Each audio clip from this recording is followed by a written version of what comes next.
Artigo 102. Os legitimados a agir na forma deste Código poderão propor ação visando compelir o poder público competente a proibir, em todo o território nacional, a produção, divulgação, distribuição ou venda, ou a determinar a alteração na composição, estrutura, fórmula ou acondicionamento de produto, cujo uso ou consumo regular se revele nocivo ou perigoso à saúde pública e à incolumidade pessoal. Artigo 103. Nas ações coletivas de que trata este Código, a sentença fará coisa julgada. Inciso 1. Erga omnes, exceto se o pedido for julgado improcedente por insuficiência de provas, hipótese em que qualquer legitimado poderá intentar outra ação, com idêntico fundamento valendo-se de nova prova, na hipótese do inciso 1º do parágrafo único do artigo 81. Inciso 2. Ultra partes, mas limitadamente ao grupo, categoria ou classe, salvo improcedência por insuficiência de provas, nos termos do inciso anterior, quando se tratar da hipótese prevista no inciso 2 do parágrafo único do artigo 81. Inciso 3. Erga omnes, apenas no caso de procedência do pedido, para beneficiar todas as vítimas e seus sucessores, na hipótese do inciso 3 do parágrafo único do artigo 81. Parágrafo 1º. Os efeitos da coisa julgada previstos nos incisos 1 e 2 não prejudicarão interesses e direitos individuais dos integrantes da coletividade, do grupo, categoria ou classe. Parágrafo 2º. Na hipótese prevista no inciso 3, em caso de improcedência do pedido, os interessados que não tiverem intervindo no processo como litisconsortes poderão propor ação de indenização a título individual. Parágrafo 3º. Os efeitos da coisa julgada de que cuida o artigo 16, combinado com o artigo 13 da Lei nº 7.347, de 24 de julho de 1985, não prejudicarão as ações de indenização por danos pessoalmente sofridos, propostas individualmente ou na forma prevista neste Código, mas, se procedente o pedido, beneficiarão as vítimas e seus sucessores, que poderão proceder à liquidação e à execução, nos termos dos artigos 96 a 99. Parágrafo 4º. Aplica-se o disposto no parágrafo anterior à sentença penal condenatória. Artigo 104. As ações coletivas previstas nos incisos 1 e 2 e do parágrafo único do artigo 81 não induzem litispendência para as ações individuais, mas os efeitos da coisa julgada erga omnes ou ultra partes a que aludem os incisos 2 e 3 do artigo anterior não beneficiarão os autores das ações individuais, se não for requerida sua suspensão no prazo de 30 dias, a contar da ciência nos autos do ajuizamento da ação coletiva. Artigo 104. A. A requerimento do consumidor superendividado pessoa natural, o juiz poderá instaurar processo de repactuação de dívidas, com vistas à realização de audiência conciliatória, presidida por ele ou por conciliador credenciado no juízo, com a presença de todos os credores de dívidas previstas no artigo 54.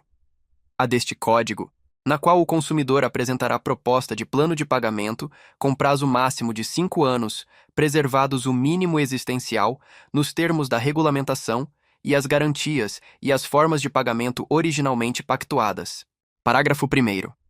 Excluem-se do processo de repactuação as dívidas, ainda que decorrentes de relações de consumo, oriundas de contratos celebrados dolosamente sem o propósito de realizar pagamento, bem como as dívidas provenientes de contratos de crédito com garantia real, de financiamentos imobiliários e de crédito rural.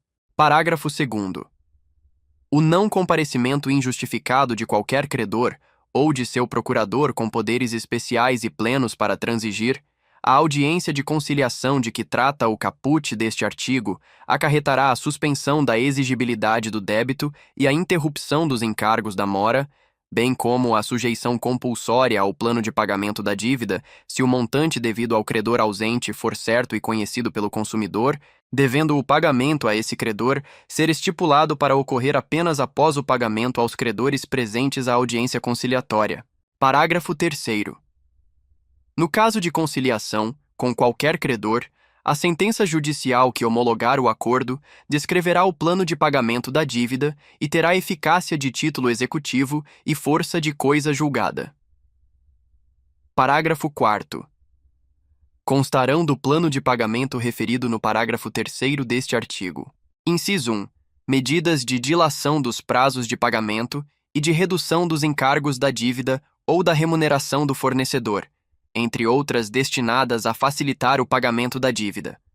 Inciso 2.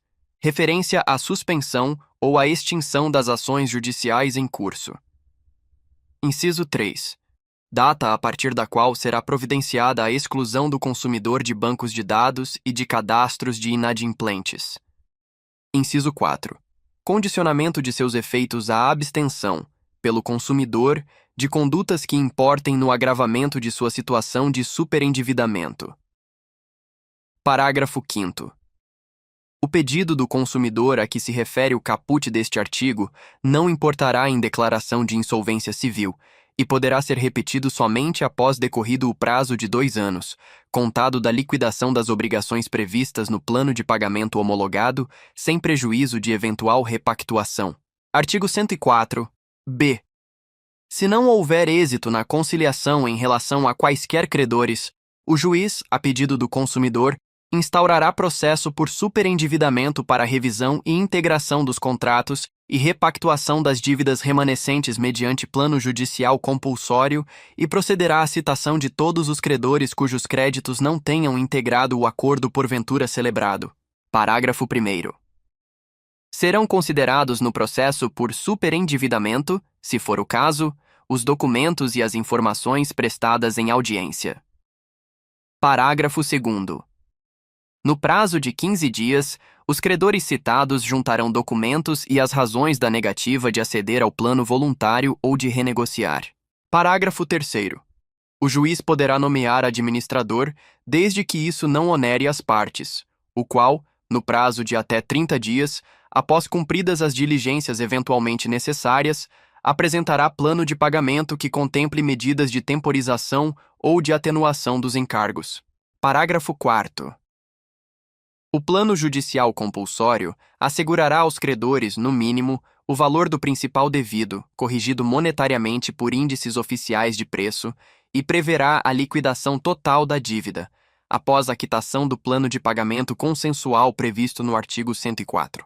A deste Código, em, no máximo, 5 anos, sendo que a primeira parcela será devida no prazo máximo de 180 dias, contado de sua homologação judicial, e o restante do saldo será devido em parcelas mensais iguais e sucessivas.